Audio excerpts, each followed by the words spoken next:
What's going on, everybody? Welcome back. This is episode 5 where we're going to be covering how we bond the panels onto my Stohr WF-1. But before we get carried away, if you're interested in following along, please subscribe. And if you're interested in watching the videos or you like what you see, hit the like button. It really helps out.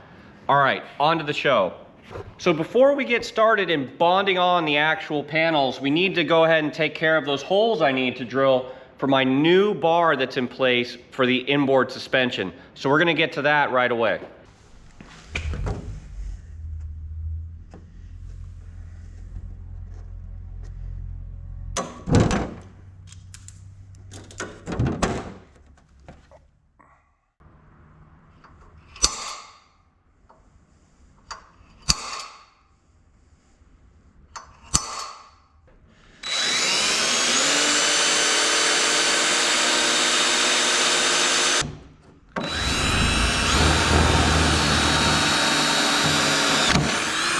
So now that we're done drilling holes, we can go ahead and start getting ready to bond. And we're gonna start by sanding both my composite panel and the frame to make sure that the epoxy has the best chance of adhering.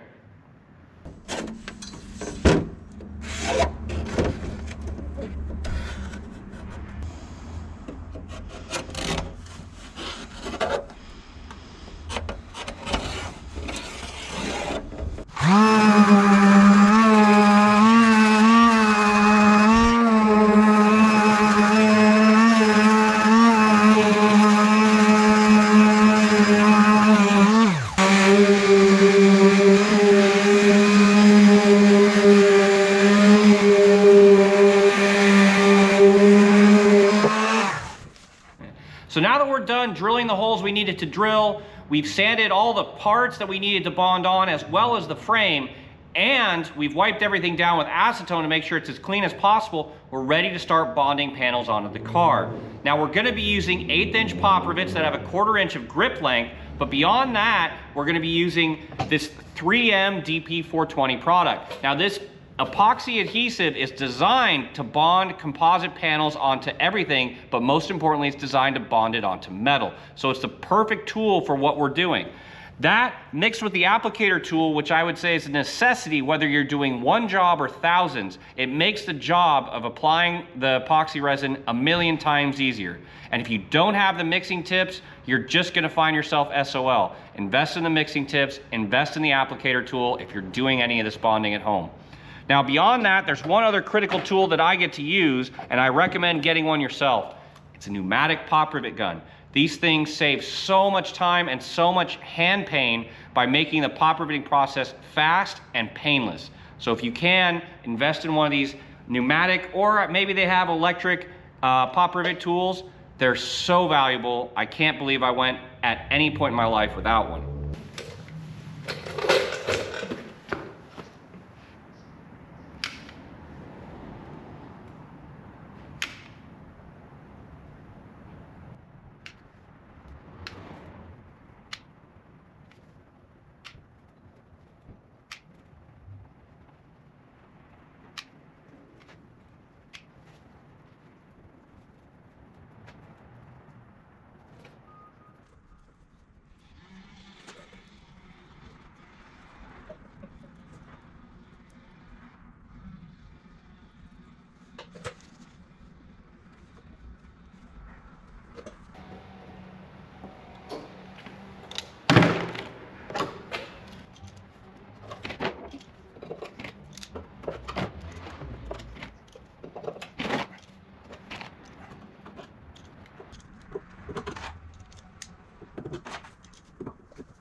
So we're officially done with the bonding and the pop riveting process of this panel, and boy does it look good.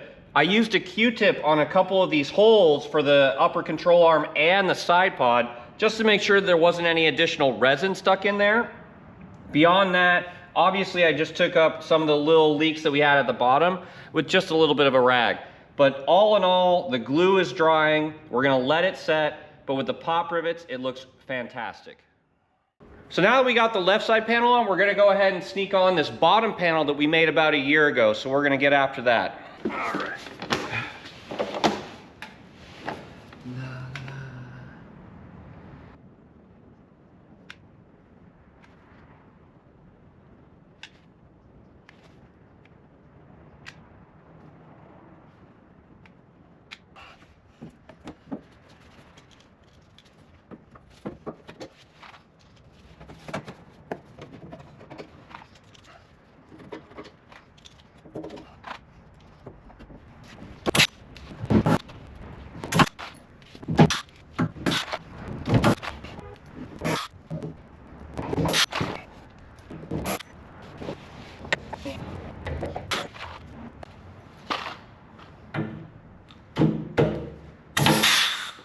So we're done putting in the bottom panel and it turned out beautifully. So now we're gonna be going ahead and moving on and putting on this final side panel.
So that's gonna be about it for today because we've got the third and final panel bonded and pop riveted onto the car. I hope you enjoyed watching. Again, if you liked the video, please hit the like button, and if you wanna follow along, please subscribe.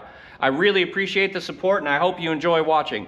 But we'll see you in the next video. For now, I'm gonna go hang out and party with my dog. Have a great night.